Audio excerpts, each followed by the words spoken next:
Oi, gente. Então, continuando a nossa aula, eu quero que vocês prestem muita atenção, né? Essa aula é bem melhor dar no quadro, né? Infelizmente, a gente não pode por enquanto, então vai ter que ser por aqui mesmo. Então, se vocês tiverem alguma dúvida, por favor, me procurem, né? O que acontece? A gente tem na biologia um dogma central. O que significa isso? Significa que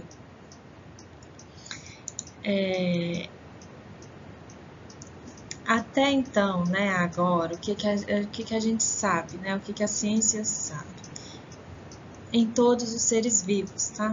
O que acontece? Todos os seres vivos são formados por DNA, né? Tem o seu código genético no DNA de bactérias, do reino protista, né, que são os protozoários, as algas, o reino animal, o reino vegetal, né, os fungos. Todos nós temos DNA nas nossas células, certo? Os vírus, eles podem ser formados tanto de DNA quanto de RNA, certo? Mas tem aquela questão dos vírus serem ou não seres vivos, mas em todo caso, eles também possuem ou DNA ou RNA ou os dois, né, na sua estrutura contendo código genético, tá? Mas, independente disso, o que acontece? O DNA, a molécula de DNA, a nossa molécula de DNA, ela é capaz de se autorreplicar, ou seja, ela se duplica, né? Uma molécula de DNA formam duas moléculas de DNA. Para quê? Para a duplicação da célula, certo? Então, por isso que está mostrando, né? O DNA, ele tem a capacidade de replicação ou duplicação, que é a mesma coisa, certo? Em seres pluricelulares, para poder formar, né, tecidos e tal, e em seres unicelulares também, para fazer a reprodução dos seres unicelulares, ok? Acompanha comigo, né, a seta vermelha. O DNA, então, ele é replicável, né, ele se duplica e ele é transcrito, transcrição, né, em RNA, em molécula de RNA, certo? E o RNA, por sua vez, é traduzido em proteína. Esse é o dogma central da biologia. O DNA se duplica. Além disso, o DNA é transcrito em RNA mensageiro, que a gente vai ver. E o RNA mensageiro é traduzido em proteína. Por quê? A gente não fala em código genético? Código não é uma coisa que é mistério, assim, que é escondido? Então, o nosso código genético, ele está no DNA, é um código, certo? Ele é transcrito para RNA, que é uma molécula de fita simples, né? Para quê? Esse código, ele tem que ser traduzido, e ele é traduzido em proteína, ok? Agora, o que é essas setas azuis? As setas azuis é no caso de vírus, né? Se o vírus tem RNA na sua constituição, ele não tem DNA, ele tem RNA, vamos supor, né? O vírus da AIDS, por exemplo, é formado por RNA. Para ele ser traduzido, ele primeiro tem que se transcrever em DNA. Por quê? Porque ele não infecta as nossas células só conseguem isso, DNA, RNA, proteína, né? Essa é o rumo certo do negócio, certo?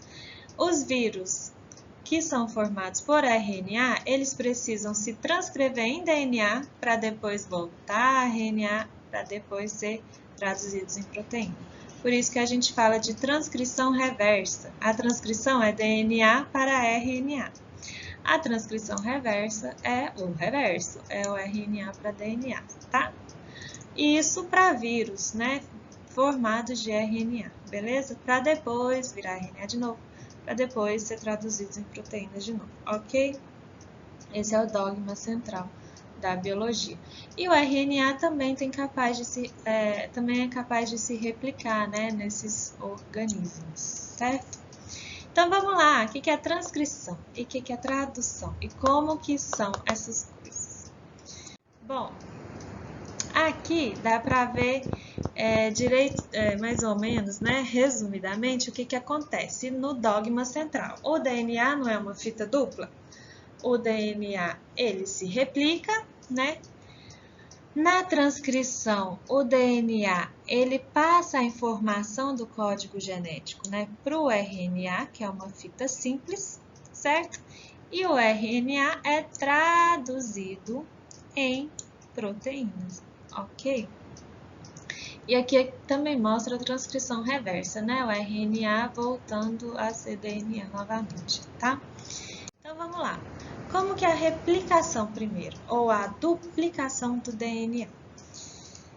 A gente sabe que a duplicação do DNA ela é semiconservativa. Por que semiconservativa? Porque as fitas novas de DNA, cada uma delas vão ter a fita antiga, uma fita antiga. Vocês estão vendo aqui nessa figura o DNA, né, bonitinho, dupla fita, certo? E aí chegou uma parte aqui no fim dessa dupla fita que ela é aberta, né? E outra fita marrom ou amarela que tá mostrando aí vai ser formada, não é isso? Formando então duas fitas, uma, duas, ok? Então uma fita só se duplica e forma duas, mas vocês estão vendo que a fita antiga, ela é aberta, né, e vai se formando duas fitas novas, mas as duas fitas novas contêm metade da fita antiga, cada uma das fitas novas tem metade da fita antiga. Por isso que ela é chamada de semiconservativa, né, porque ela possui, cada nova possui metade da fita antiga, ok? Eu vou postar vídeos, né, para vocês verem como que é exatamente essa duplicação. O que acontece? A gente tem os nucleotídeos, não tem os nucleotídeos com as bases nitrogenadas? Então, para isso que serve aquele A liga com T, o C liga com o G, né, para formar fitas novas, tanto de DNA depois como de RNA, certo? E a transcrição? O que é a transcrição? A transcrição é, a partir da fita de DNA, né, da dupla fita de DNA, é formado um RNA mensageiro, RNA-M, certo? Que leva a mensagem do núcleo da célula para o ribossomo. O que significa isso? O DNA das nossas células é encontrado no núcleo das nossas células, ok? O DNA não sai do núcleo, o DNA é uma... Pensa, o DNA é uma dupla fita grande, gigante, né? O código genético gigantesco. E fica lá, empacotadinho no nosso núcleo, ele não sai para lugar nenhum. Mas ele precisa levar a informação para o citoplasma, para os ribossomos, que é nos ribossomos que ocorre a produção de proteínas. Então, como que ele leva a mensagem dele para o ribossomo? Ele leva através do RNA mensageiro. O RNA mensageiro é como se fosse o carteiro, né? Para levar a informação do código genético para os ribossomos, certo? Eu não falei para vocês que existiam 3 RNAs? O RNA mensageiro, o RNA ribossomal e o RNA transportador.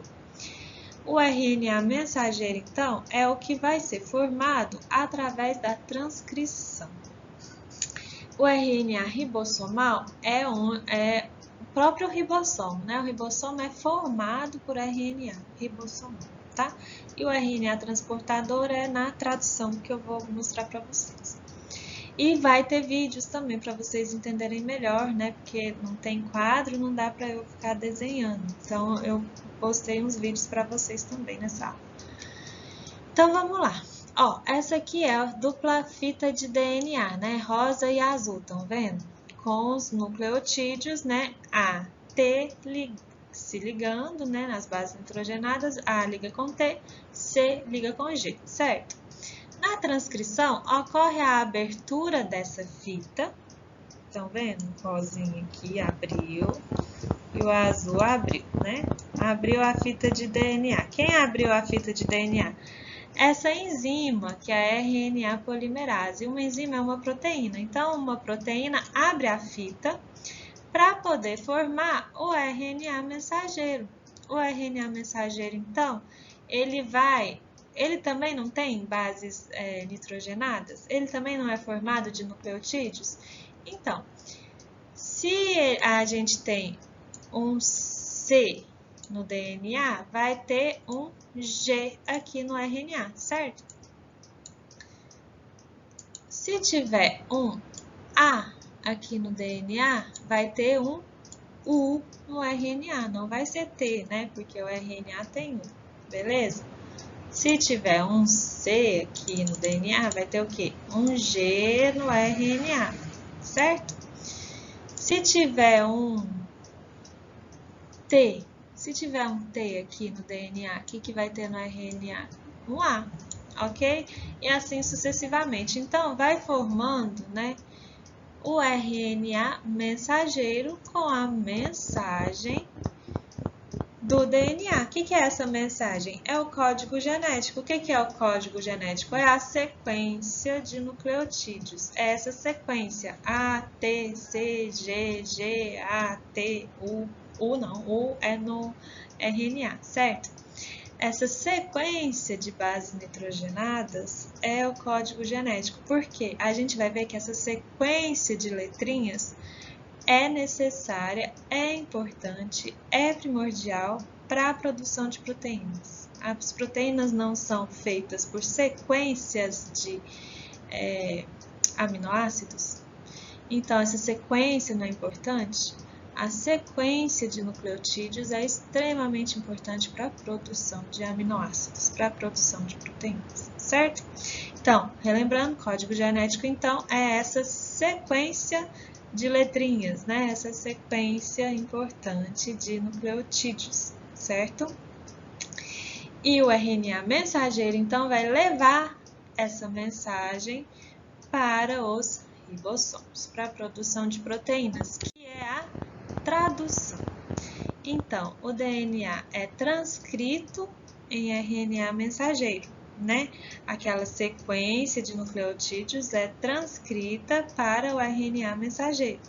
E aí o RNA mensageiro sai do núcleo, ele consegue, porque ele é uma molécula menor do que o DNA, bem menor, então ele consegue sair do núcleo e vai para o citoplasma. Quando ele chega no citoplasma da célula, ele vai para o ribossomo, que é esse negócio aqui, né, gordinho, certo? Que eu tô pondo de azul.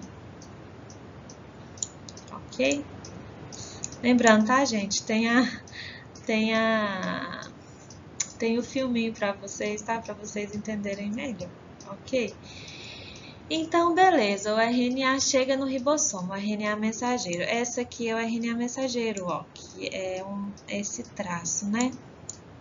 Marrom, tá? Que tá levando a sequência de letrinhas, né? Que é essa sequência de nucleotídeos que estava no DNA, não é isso? Sequência complementar de nucleotídeos que estava no DNA, certo? Aí vocês vão ver o que é importante. É importante saber que a cada 3 letrinhas, a cada 3, né, nucleotídeos com as suas respectivas bases nitrogenadas, forma-se um códon. Então, códon no RNA mensageiro é formado por uma sequência de 3 bases nitrogenadas, certo? Então, esse é o códon 1, tem o códon 2, que é UUU, tem o códon 3, que é GGA, né? E assim sucessivamente. Então, sequência de 3 nucleotídeos, ou 3 bases nitrogenadas, formam um códon no RNA mensageiro, tá? Só para lembrar, gente, o RNA tem uracila e o DNA tem timina. Então, o que seria a fita do DNA lá no núcleo, né? Lá no núcleo, como que seria essa fita de DNA? O que teria de bases nitrogenadas? Esse AUG, o que seria no DNA? O AUG no DNA seria o que? T, né? A, que se liga ao U, né? E C, certo? Então, no DNA estaria TAC, para o RNA formar o AUG, certo? Formar o códon, e assim sucessivamente. Aí, beleza, o RNA mensageiro chegou no ribossomo. No ribossomo, que é formado por RNA ribossomal, chega um outro tipo de RNA aqui no ribossomo. Gente, eu sei que é complexo, mas o filme vai ficar mais fácil na cabeça de vocês. É o RNA transportador, RNA-T, ou seja, RNA transportador. Por que transportador? Porque ele transporta aminoácidos, por isso que é RNA transportador. Então, esse RNA transportador, o primeiro aqui, ele está transportando esse aminoácido, que é a metionina. Ok? Deixa eu pôr em azul. Não, em verde. Então, o RNA transportador transporta aminoácidos ao ribossomo. O RNA transportador também tem uma sequência, né? O RNA mensageiro não tem A ou G? O que se liga ao A? O U, né? O que se liga ao U? O A. O que se liga ao G? O C. Então, essa sequência aqui, o AC do RNA transportador, leva a metionina, certo? Essa outra sequência do outro RNA transportador, ó, AAA, que se liga ao U, tá vendo? Esse AAA leva a fenilalanina, que é um outro aminoácido, né? E assim sucessivamente, ok? Então, por isso que a gente fala de tradução. Porque, no fim das contas, essa sequência de nucleotídeos vai gerar uma sequência de aminoácidos. E a sequência de aminoácidos não é importante para a produção da proteína? Se a gente muda um aminoácido, a gente não pode mudar toda uma proteína, a conformação da proteína? Ou seja, se a gente, às vezes, muda uma letrinha aqui da base nitrogenada, a gente muda o aminoácido e, por consequência, a proteína, certo? Por isso que mutações de DNA podem causar problemas na produção de proteínas, ok? Entenderam isso? E aí o ribossomo, ele vai deslizando sobre o RNA mensageiro, né? E a partir disso, vai deixando o RNA transportador, vai deixando os aminoácidos ali e vai trazendo, né? Vai chegando cada vez mais RNA transportadores com os outros aminoácidos, certo? Até formar um polinucleotídeo, né? Um polipeptídeo, né? Que é a proteína, certo? Então, aqui a gente vê, nessa tabela, a gente vê, ó, que a cada 3 bases nitrogenadas vai ser responsável pelo transporte de um aminoácido, ó. O UU transporta fenilalanina, o UC também. O UA já é leucina, né? O UG também é leucina, certo? E aí, vocês vão ver que, e no filme tem também, no pequeno filme, tá? Não é grande não, tem também, que tem uma sequência que é responsável pela parada da leitura, que é o AA, o AG e o GA. São responsáveis pela parada da leitura. Parou de produzir a proteína acabou, pronto. Aqui acabou, para de ler, ribossomo. São essas 3 sequências. E tem a sequência de iniciar a leitura, que é a AUG, certo? Isso também é importante, mas é lógico que vocês não precisam decorar. Obviamente, vocês não precisam decorar essa tabela, certo? É só para vocês saberem, né? O tanto que é importante essa sequência de nucleotídeos para produzir a sequência certa de aminoácidos e produzir a proteína certa. Ok? Quero que vocês vejam os filmes que eu vou postar para vocês, que aí vocês vão entender bem melhor o que acontece, beleza? E também tem as atividades, ou seja, bom restante de aula para vocês.